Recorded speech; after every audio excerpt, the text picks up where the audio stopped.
paano mo naisip na dapat gawin itong play lang?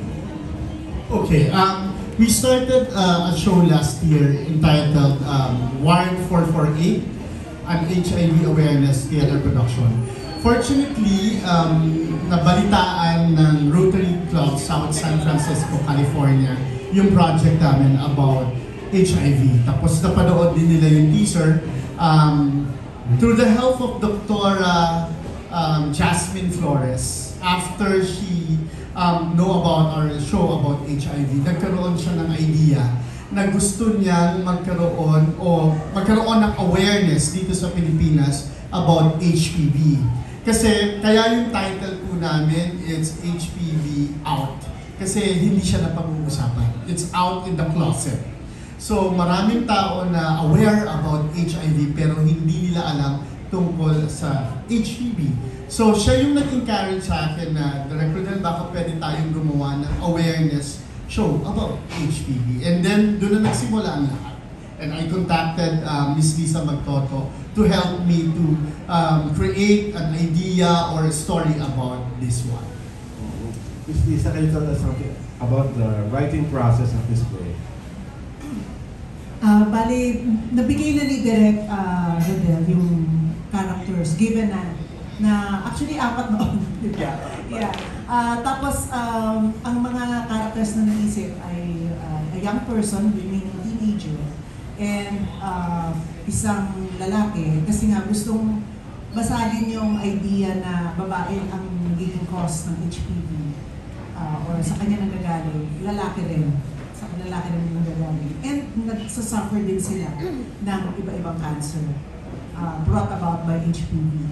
And then, sa kanya rin nanggaling yung idea na may transgender woman, trans woman na character. Tapos may isa pa noon sana, kaya lang, kasi 3 lang kaming writers, so sabi niya, tig-isa kaming mga monologue. So supposedly dati monologue, kaya lang, syempre, siguro kasi challenging din for the audience, especially students, no?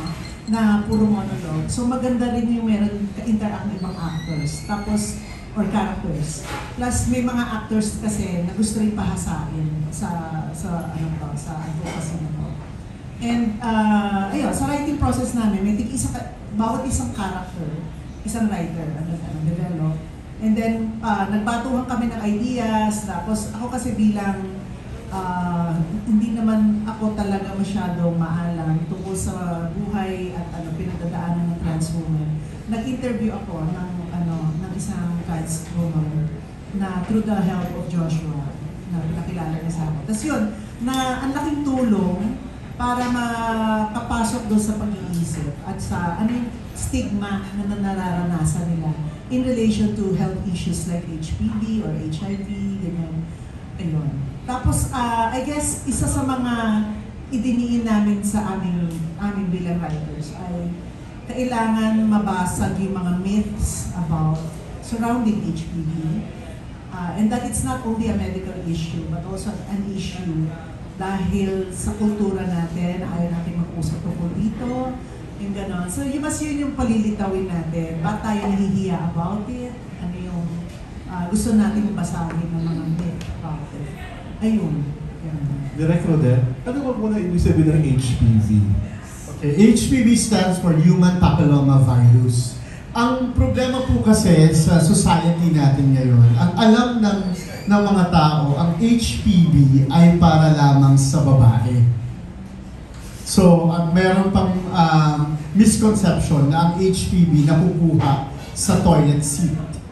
Or kapag nagkaroon ka ng UTI, magkakaroon ka na ng HPV because HPV turned to cervical cancer. At ang hindi alam ng tao na ang HPV ay nagsisimula lang sa maliit na kulugo na nagiging cancer at ang lalaki ay pwedeng magkaroon ng cancer through HPV. At pati ang trans, pati ang LGBT community. Well, in fact, yung pang-4 dapat na character na binibigay ko sa writer, it's lesbian.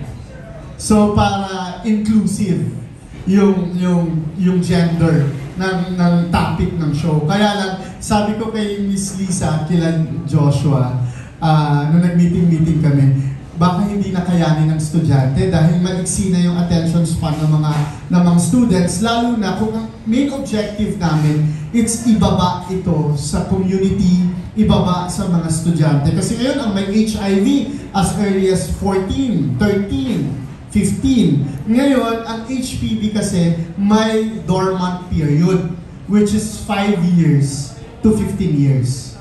So once ng isang tao ay magkaroon ng HPV, this is based on research, at ang aming consultant ay si Dr. Jasmine Flores. So kaya maraming kababaihan ang namamatay sa cervical cancer na discover nila na sila ay may cervical cancer, matanda na. Kasi ang incubation period o ang dormant period, it's 15 years. Pag pumasok na sa katawan mo yung virus. At ang HPV, sa lalaki, pwede kang tamaan ng throat cancer. Okay? At kung magsisimula siya sa mouth sores, tulad may mga Hollywood star na merong Michael Douglas, meron siyang throat cancer which is from HPV. Tapos sa LGBT community, pwedeng magkaroon ang isang tao ng anal cancer. Ang isang lalaki ay pwede rin magkaroon ng penile cancer. At ang babae ay cervical cancer. At yun yung gusto naming basagin. Actually, this is not a new information. Gusto lang namin, kasi bago ito makabago ito sa Pilipinas para pag-usapan. Kaya nilalaksan namin ang aming loob. At thank you sa inyo dahil alam namin na through this press con, matutulungan nyo kami mag-disseminate ng information. Paano siya nakakontract? Okay. It's a skin-to-skin disease. So, halimbawa po, meron kang kulugo sa daliri. Tapos, meron kang partner, yung HPV virus na yon, yung kulugo na yon, at ma-transfer yon doon sa maselang bahagi ng katawan, at pumasok na yon, at tumagal, lumipas ang mga taon, magiging cancer na siya. Pero iba po ang kulugo sa mukha. Iba yung kulugo sa mukha. Kasi marami pong variants ng HPV. 15 variants. But ngayon, meron tayong vaccine na ang kayang patayin ng vaccine na to ay 9 out of 15 variants, or 12 or 15 variants. 9 of them ay kayang patayin ng vaccine. At may vaccine po na yun ang problema.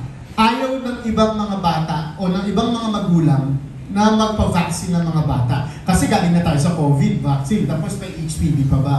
So, ngayon, pero kasi dito po sa Pilipinas, ang free vaccine lang ay allowed 12 years old. Below.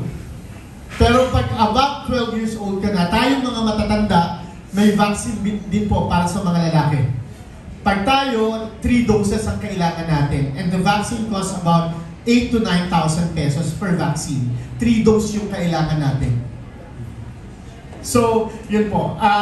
Kaya kailangan ma-disseminate yung information na dapat magpa-vaccine about HPV.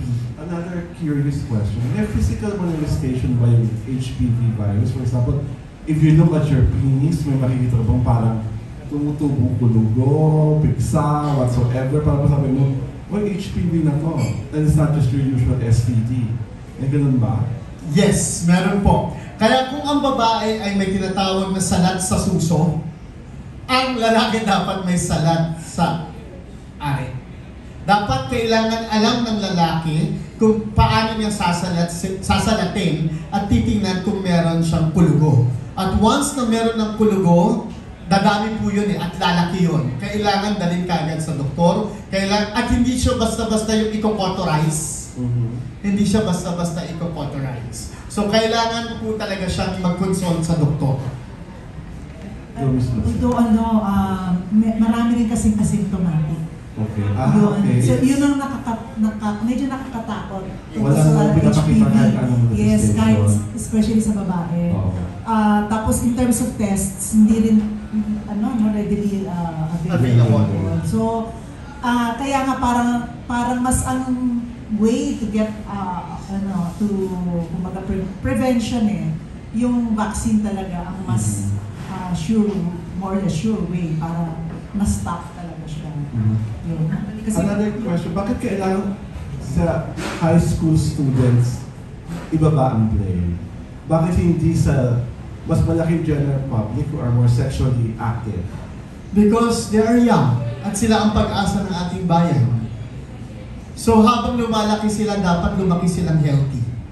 Para mas ma-inform sila? Yes. Go, Miss Lisa.